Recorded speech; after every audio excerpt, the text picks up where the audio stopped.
Thank you, Chairman Aguilar. I also want to add my sincere condolences to the family of Sarah Beckstrom, the National Guard soldier senselessly killed last week. And I also pray that Andrew Wolf, the other National Guard soldier fighting for his life, pulls through. As Chairman Aguilar has said, we have an affordability crisis.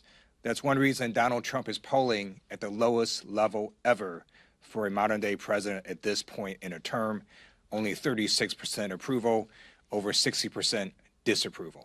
And for folks who shopped on Black Friday, last Friday, according to Salesforce, average prices across all products increased 7%. And then specifically for household goods, prices increased 24%.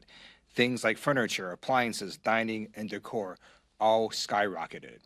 And what is Donald Trump doing?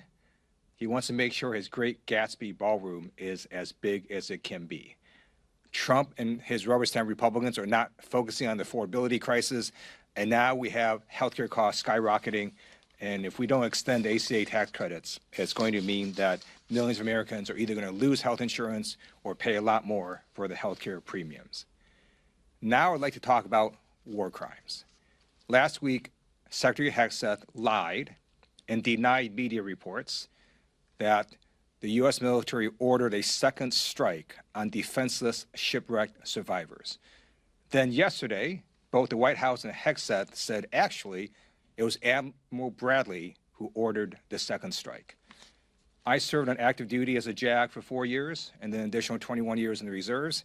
And let me be very clear, killing shipwrecked survivors is a war crime. The Pentagon's own Department of Defense law manual on the law of war literally says that, quote, orders to fire upon the shipwrecked will be clearly illegal.